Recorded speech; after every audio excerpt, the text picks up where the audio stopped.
नहमदुहु व नुसल्ली अला रसूलिहिल करीम अम्मा बाद फ़अऊज़ु बिल्लाहि मिनश शैतानिर रजीम बिस्मिल्लाहिर रहमानिर रहीम या अय्युहल्लज़ीना आमनू इस्तईनु बिस्सब्रि वस्सलाह इन्नल्लाहा मअस्साबिरीन सदक़ल्लाहुल अज़ीम। मेरे अज़ीज़ भाइयों, बुज़ुर्गों और दोस्तों, अल्लाह जल्ल जलालुहु व अम्मा नवालुहु की तरफ से जब किसी मुसलमान पर बीमारी आती है तो ये बीमारी उसके लिए रहमत भी बनती है और ज़हमत भी बनती है। गोया हम यूँ कह सकते हैं कि बीमारी अल्लाह की तरफ से एक नेमत भी है और ज़हमत भी है। जब एक मुसलमान बीमार होता है और बीमार होने के बाद नमाज़ों के अंदर ज़्यादती हो जाती है, नमाज़ों का अहतमाम बढ़ जाता है, कुरान करीम की तिलावत का शौक़ और ज़ौक़ बढ़ जाता है, सदका और खैरात का जज्बा और ज़्यादा पैदा हो जाता है, मखलूक के साथ हमदर्दी और खैरखाही का दायरा और ज़्यादा बढ़ता है, तो समझ लेना चाहिए कि बीमारी अल्लाह की तरफ से नेमत और रहमत बनकर आई है। और अगर बीमार होने के बाद नमाज़ों का अहतमाम जाता रहे, सदका और खैरात करने का मादा ख़त्म हो जाए, मखलूक के साथ हमदर्दी और खैरखाई का जज्बा ख़त्म हो जाए और कुरान करीम की तिलावत का ज़ौक़ और शौक़ बिल्कुल ख़त्म हो जाए, तो समझ लेना चाहिए कि बीमारी अल्लाह की तरफ से ज़हमत और अज़ाब बनकर आई है। बीमारियाँ तो दुनिया में आती हैं और आती रहेंगी और मुसलमानों पर मुसीबतें और परेशानियाँ आती हैं और आती रहेगी, लेकिन एक मुसलमान का फ़र्ज़ बनता है कि इस बीमारी को अल्लाह की रहमत बनाए, नेमत बनाए, कि बीमार होने के बाद शिकवा और शिकायत न करे, उस बीमारी से न डरे, बल्कि हिम्मत और सब्र से काम लें और नमाज़ें पढ़कर सब्र करके अल्लाह की मदद मांगे। अगर हम नबी करीम सल्लल्लाहु अलैहि वसल्लम की ज़िंदगी और सीरत उठा कर देखेंगे तो हमें मालूम होगा कि बीमारियां और परेशानियां आपकी हयात के अंदर, आपकी ज़िंदगी में भी आई हैं। चुनांचे जब नबी करीम सल्लल्लाहु अलैहि वसल्लम ने मक्का से मदीना हिजरत की तो मदीना जाने के बाद आपके सहाबा को मदीना की आब व हवा मुवाफिक नहीं आई, रास नहीं आई, जिसकी वजह से आपके कुछ सहाबा बीमार पड़ गए, जिनमें सरे फहरिस्त खलीफतुर रसूल सैयदना हज़रत सिद्दीक़ अकबर रज़ियल्लाहु ताला अन्हु का नाम है। दूसरा नाम मस्जिद नबवी के मुअज्जिन अव्वल सैयदना हज़रत बिलाल हबशी रज़ियल्लाहु ताला अन्हु का था।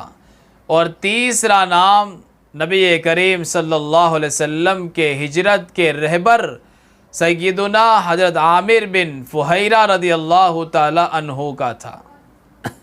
ये तीनों सहाबा बीमार पड़ गए तो नबी करीम सल्लल्लाहु अलैहि वसल्लम ने अपना चेहरा आसमान की तरफ उठाया और अल्लाह से दुआ मांगी, अल्लाहुम्मा हब्बिब इलैनल मदीनता कमा हब्बब्त इलैना मक्कत व शद्दा, कि इलाही इस मदीना को हमारे लिए प्यारा और महबूब बना दे, जैसा कि आपने मक्का को बनाया था, बल्कि मक्का से कहीं ज़्यादा मदीना को हमारे लिए महबूब और प्यारा बना दे। अल्लाहुम्मा बारिक लना फ़ी साइहा व मुद्दिहा, इलाही मदीना के सा में, उसके मुद में बरकत नसीब फरमा। और आगे अल्लाह के रसूल ने हमारी रहबरी के लिए एक दुआइया जुमला कहा, वन कुल वबाहा इला महयाता, इलाही मदीना की बीमारियाँ, उसकी वबाएँ मकामे महया की तरफ मुंतकिल कर दे। तो जिन हालात से अभी हमारा मुआशरा और समाज गुज़र रहा है, इन हालात के अंदर नबी करीम सल्लल्लाहु अलैहि वसल्लम के इस अमल से हमें इबरत लेना चाहिए, सबक लेना चाहिए कि हमें भी इन हालात में अल्लाह से दुआएं करनी चाहिए कि अल्लाह हमारे इस समाज में जो वबाएं हैं उसको किसी और मकाम के अंदर मुंतकिल फरमा दे। यही नहीं बल्कि जब सैयदुना उमर इब्न ख़त्ताब रज़ी अल्लाह तआला अन्हु की खिलाफत का दौर आया तो आपने एक लश्कर रवाना किया। इस लश्कर के अमीन इस लश्कर के अमीर, इस उम्मत के अमीन सैयदुना अबू उबैदा बिन जर्राह रज़ी अल्लाह तआला अन्हु थे। ये लश्कर एक जगह क़ियाम पजीर था कि वहाँ पर ताउन फैल गया जिसको तारीख़ ताउन अमवास के नाम से जानती है। और ऐसी बीमारी फैली, ऐसा ताउन फैला कि 1-2 सहाबी शहीद नहीं हुए, 1-2 हज़ार सहाबा शहीद नहीं हुए, बल्कि तारीख़ इस बात की गवाह है कि इस ताउन अमवास ने तकरीबन 25,000 सहाबा की जानें ली। गोया 25,000 सहाबा रिज़वानुल्लाहि ताला अलैहिम अजमईन इस ताउन अमवास के अंदर शहीद हो गए। और यहाँ तक कि जो इस लश्कर के अमीर थे सैयदुना अबू उबैदा बिन जर्राह रज़ी अल्लाह तआला अन्हु, वो भी इस वबाई मरज़ के अंदर शहीद हो गए। यहाँ तक कि इस उम्मत के मुफ्ती आज़म हज़रत मुआद इब्न जबल रज़ी अल्लाह तआला अन्हु ने इस ताउन अमवास के अंदर शहादत का जो है प्याला नोश फरमाया। इसके बाद फ़ातिह मिस्र सैयदुना अम्र बिन आस रज़ी अल्लाह तआला अन्हु अमीर मुकर्रर हुए तो आपने सहाबा को हुक्म दिया कि सारे सहाबा करीब की पहाड़ियों के अंदर चले जाएं, मुंतशिर हो जाए, मजमा छड़ जाए।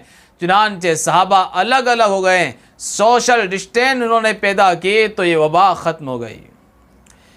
सहाबा का ये अमल और आम्र बिन आस रज़ी अल्लाह तआला अन्हु का ये फरमान हमारे लिए बड़ा काबिल तकलीद है कि हमें इस अमल को अपनाना चाहिए और इस हुक्म पर अमल करना चाहिए कि हमें भी इस अमल को सामने रखकर सोशल डिस्टेंस पैदा करना चाहिए ताकि ये कोरोना जो वबा है वो हमारे समाज से, मुआशरे से ख़त्म हो। अंदाज़ा लगाओ क्या हमारे समाज में उतनी मौतें हुई जितनी मौतें सहाबा के ज़माने में ताउन अमवास में हुई। क्या मंजर रहा होगा कि एक साथ में एक वक्त के अंदर, मुख्तसर वक्त के अंदर 25,000 सहाबा शहीद हो गए। लिहाजा जो बीमारियां भी हमारे समाज में हैं, जो वबाई मरज़ हमारे समाज में हैं, हमें उससे डरने की कोई ज़रूरत नहीं है। मौत अल्लाह ने अज़ल से ही तकदीर में लिख दी, वो तो आनी ही आनी है और 1 सेकंड भी आगे पीछे नहीं होगी। यह तो बीमारियां एक बहाना है और आदमी ज़बान से कहता है कि आदमी बीमार था इसलिए चला गया, हालांकि असल तो यह है कि तकदीर में लिखा हुआ था कि बीमारी आएगी और ये मुसलमान जाएगा। आज दुनिया के अंदर जो मौतें हो रही है वो कोरोना मरज़ से, कोरोना वायरस से नहीं हो रही है, बल्कि 80% जो मौत हो रही है वो कोरोना के डर से, उसके कहर से हो रही है। 2 मिसालें मैं आपके सामने पेश करता हूँ। ईद का दिन था। ईद के दिन एक औरत चावल पका रही थी। चावल पकाने के दौरान किसी जगह से सांप निकला और चावल के तपेले में गिर गया। अब औरत को चाहिए था कि वो चावल फेंक देती और दूसरे चावल पकाती, लेकिन सांस का डर था। उसने सांस के डर से चावल को फेंके नहीं बल्कि सांप को ही चावल में पका दिया। जब चावल पककर घर वालों के सामने आए तो सारे घर वालों ने मज़े लेकर वो चावल खाए और बड़ी तारीफ़ की। वाक़िया आया गया हो गया। किसी और मौके पर चावल पकाने की बारी आई तो सारे घर वालों ने यूँ कहा कि वही चावल पकाओ जब जो पिछली ईद पर पकाए गए थे, उसका जायका, उसका टेस्ट शानदार और जानदार था। अब औरत बेचारी क्या करती, मगर अब सांस का डर ख़त्म हो गया था। उसने आखिर राज खोला कि पिछले ईद पर जो चावल पकाए थे तो उस चावल में मैंने सांप को भी पका दिया था। जैसे ही घर वालों ने ये बात सुनी सारे बेहोश हो गए। कोई तो दिल के दौरा पड़ने की वजह से मर गया, कोई सांप के जहर के गम से मर गया। अंदाज़ा लगाओ, 1 साल गुजर चुका है, 1 साल में कुछ नहीं हुआ, लेकिन जैसे ही सांप का नाम सुना उसके नाम से ही लोग मर गए, उसके डर से ही मर गए। दूसरी मिसाल लीजिए, अमेरिका के कैद खाने में एक कैदी पर एक अजीब तजर्बा, एक अजीब रिसर्च किया गया। एक कैदी को जिसके लिए मौत का फरमान और मौत की सज़ा सुनाई गई थी, उसे कहा गया कि हम न तुम्हें फांसी देंगे, न गोली मारेंगे, न जहर देंगे, न इंजेक्शन देंगे, बल्कि हम तुम्हें सांप से डसवा कर मारेंगे। जैसे ही उस कैदी ने ये सुना कि मुझे सांप से डसवा कर मारेंगे, उसके दिलो दिमाग पर, उसके जहनो दिमाग पर सांप के जहर का डर मुसल्लत हो गया, सवार हो गया। कुछ दिनों के बाद उस कैदी के सामने सांप को लाया गया तो वो डर गया कि सांप मुझे डस कर मार डालेगा। उस कैदी को जब सामने लाया गया तो उसके आंखों पर पट्टी बांधी गई और 2 कॉमन पिन उसके जिस्म में चुभोई गई। सांप को तो बहुत दूर रखा हुआ था, जैसे ही उसके बदन में 2 कॉमन पिनें चुभोई गई, वो डर गया और उसको यूँ लगा कि सांप ने मुझे डस दिया है। वो इसी डर की वजह से मर गया। जब मरने के बाद उसके खून का टेस्ट करवाया गया तो उसके ब्लड में, उसके खून में सांप के जहर का असर पाया गया। अंदाज़ा लगाओ, सांप ने डसा नहीं, फिर भी उसके खून में सांप के जहर का असर था। क्यों?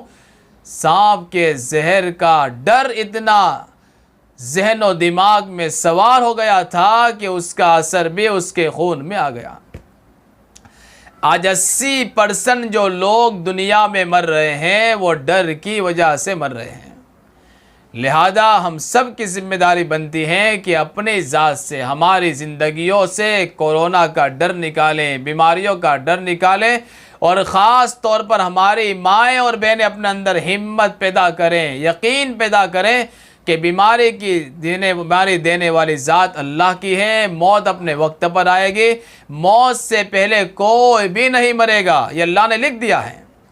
लिहाजा हमें एक दूसरे को हौसला देने की ज़रूरत है, एक दूसरे की हिम्मत बंधाने की ज़रूरत है, एक दूसरे को दिलासा देने की ज़रूरत है। आज हम दिलासा देने के बजाय, आज हम हिम्मत बंधवाने के बजाय और हिम्मत बढ़ाने के बजाय आज हम अपने समाज में अपने भाइयों की हिम्मत तोड़ रहे हैं। हमें हिम्मत तोड़ने के बजाय हिम्मत को बढ़ाना है। खांसी, नज़ला, ज़ुकाम तो मामूली बीमारियां हैं, लिहाजा उससे डरने की ज़रूरत नहीं है, बल्कि अपने अंदर हौसला और हिम्मत पैदा करें और हौसले और हिम्मत के साथ ज़िंदगी बसर करना सीखें।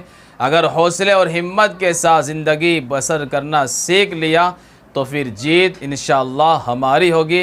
आखिर में अल्लाह से दुआ है कि अल्लाह ताला जल्द अज जल्द इस वबाई मरज़ को ख़त्म फरमाए और पूरी उम्मत मुस्लिमा की इस वबाई मरज़ से हिफाजत फरमाए। आमीन या रब्बल आलमीन। व आखिरु दावाना अनिल हम्दुलिल्लाहि रब्बिल आलमीन।